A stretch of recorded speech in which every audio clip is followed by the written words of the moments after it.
years I've served you. Yeah. Not once did I disobey your father. Yet you never gave me a young goat to feast on. Yeah.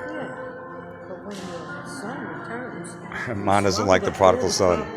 She doesn't like the story. Prostitutes. Well, you slaughter him a fattened calf and celebrate? Well, celebrate for both of us then that you have two sons, it should be. Not one. Because he came home, if he leaves the world and has all fun and jolly. He said to him, well, Joseph didn't have fun and jolly. Mom's not getting the prodigal son. With me always. Everything I have is yours. Now we must celebrate and rejoice because your brother was dead and he came back to life again. Yes, I understand that. He was lost and now he's found. Well, I understand that kind of celebration. But I think that he should have included his other son. Yeah. And told him we should do this together. He said he's sorry, and let him feel at home so you don't feel uncomfortable. Blah, blah, blah. Yeah, this one gets to live it up all over, and then gets celebrated when he comes home. That took everything from his share and went out and partied with it, the prostitutes and everything. Then, because he was starving, he had to wake up, like Abe Saxon had to wake her up. That shouldn't have woken her up. She should have been woken up before that. That's right. And she'd have been repenting to God and repenting to her father and to me. Okay? But the thing is, am I to throw a party? No. I ain't gonna throw it, but she should be throwing a party for us, then, for that matter. Yeah. So I don't understand that. The prodigal son. She doesn't get. Mom's not getting the prodigal son. No. God should not hold it against the son that was there serving the father. Right. And even though everything was his, have a party for him. Why not? Would it kill you if you included you cut the calf? Say, this is for you. I'm so happy I have both my sons. For all of us. For family. Yeah, for all of us. We're united. Right. He said the same thing. Yeah. Right? Yeah, you never heard of this? That's the way it should be. Mom never heard of the prodigal. So God, I don't understand this, and it bothers me. The prodigal son. Wanted that way. So who told this story? Yeah. Luke? I gotta see who told the story. She's not getting the prodigal son. She's not digging. I'm getting it. It's just bothering me. Yeah, you're not digging it. Yes. What page was that now again? 50? Prodigal son gets to whoop it up, spend all his father's money. The story is that gets a big party. You go after the sinner. It's true. They used to say condemn Jesus because how does Jesus eat with sinners? What kind of a God is he? So he turned around and said to them, I'm after the lost one, to convert him. Yeah. You don't have to convert the one that's already for Jesus. You got to convert the one that is against God, right? So he says to them that if you was out on the field and you had 100 sheep and one of them went astray, would you not look for that sheep and bring him back to the flock? The fold of flock, the fold of the flock, whatever. You still would look. If you drop $100 coin on the floor and it rolls away, would you not look for it? Because you have 300, so don't you want the 400? Would you not look for that coin? Okay? So it's normal to go after the one that has broken away. There are kids that break away from their parents. Yeah. There are kids that break away from their parents. That's because they have 7 other kids. Is that supposed to mean they're not going to feel it when their own son is more for the wife and forgets about the parents, and respects only the wife? He also respect your spouse.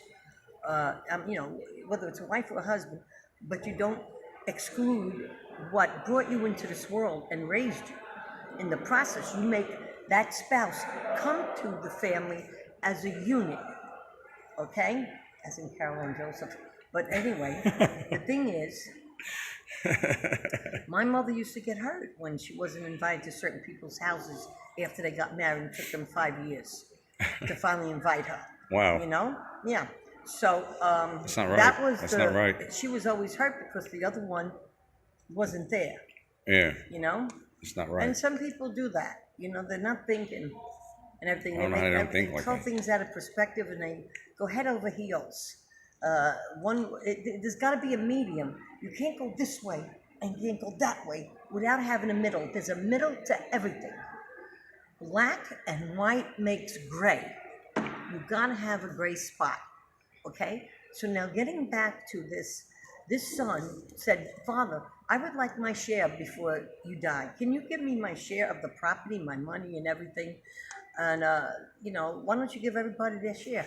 So the father listens to him, gives it to him. What does the son do a few days later? Packs up and leaves him without word. Goes out into the world, screws around with prostitutes with his share, eats, uses it, and the money and everything, burns it up partying. Then all of a sudden there's a famine, and he's starving, and he has nothing to fall back on, no money or anything. So what does he do? He goes and looks for work. So now someone hires him, but doesn't feed him because of money. So now he's starving. He says, am I supposed to starve of hunger? Oh my God, what did I do? What did I do? And he started, it woke him up. It made him realize, sometimes people don't realize even with all that, but it did make him realize what a jerk he was for leaving his father and he should have said in his family, his brother, leaving his father. And what he did, he says, I got to go back. Oh God, I am so sorry for the sins I committed against you and against my father, because whatever sins you commit against a person, you are committing against God. You kill a person, you're killing God. It's almost 7 minutes, so I got okay? So now, what the heck happens? He's on his way to tell his father how sorry he is. Father sees him far away, runs to his son, embraces him before the guy even has a chance to say, I'm sorry. Okay? But then he did say, I'm sorry, I sinned against God and I sinned against you. So he brings him home, he gives him the best robe in the house, put a ring on him like he's a king, and let's throw a party. Get my best lamb, my fattened calf, and throw a party. My son's home. Okay. But in the process of it, you should be telling the son that's out there that lives with you every day, that's working his ass off, serving you, his father, and treat him as equal. He says, oh, so he got angry when he heard the music, the celebration. He didn't know what was going on. He thought maybe it was for him, and goes find out. It ain't for him. It was no good brother. There's no good brother. Yeah, that came home. Piece of crap brother. All right? So, unbelievable. He says he's sorry. Sorry's just a word. Prove it. You should have never did what you did, okay? Yeah. But now you did it, and you're sorry. You have to show action, not just words. Yeah. Okay? So now, the other brother's angry because he never got such a celebration, best calf, best this and everything, goes to his father and shows he's angry. The father then turns around and says, listen, you've always lived with me. Everything I had was always yours. True.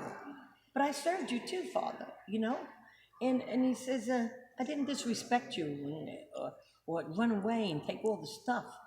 I listened to you. So anyway, what the heck happened? God should not be angry at that brother that's angry, but he should be understanding. According to this, what does this gospel mean? Does it mean that... It means you can do whatever the heck you please, and then when fall upon hard times, you go back home to use your parent and goes, I'm sorry, because you fell on hard times. I'm not speaking against God. I am saying that this gospel... the message it sends. The message it's sending is not a good message to me on this one. They're all good, but it's good to a certain point. It's not coming across. When it comes to the story should be that God, the father should say, look, your brother came here. Let's have a celebration. You shouldn't just have it while the other son's working in the field. He should have got a hold of his other son. And I wouldn't have given him the best of nothing. Home. You already had the best. I gave you. You already had the best. I'll give you the best of nothing. You squandered it. The best. You had all your share. I'll give you nothing. You're lucky to have a roof over your head. Yeah. And you're lucky I'd take you back in. Yeah. Party your Aunt Tilly. He should be treated like a worker instead of like a son. Yeah. All right? And work his way into his sorriness. Into his good graces all right? of the and Father. That's what God would want us to do, and that's what I believe. Okay, so the message here is a little bit wrong, a little off, because God would never want the other son feel hurt and pain and get angry and jealous. Good son, yeah. The good son. So anyway, the thing is, what I'm trying to say is the father then should have said, let's have a party. He's sorry and everything, and we'll celebrate as a family together again. Like I would without do the robe if and ring. If Ava said she was sorry to me and it's almost 10 sorry minutes. to father and proved it, we would have a family again. And we would celebrate as a family. But if we ain't getting that, she ain't getting that either. And then this ain't just coming from me. This is coming from Mark. This is the way he feels. That's why he didn't talk to her for 5 years. She needs to respect me in order to get to him. Just like we've got to respect Mary to get to Jesus. Okay? You got it? You got it? And to respect Jesus to get to God. Got it? All right? You better get it. Because if you don't, you know where you're going?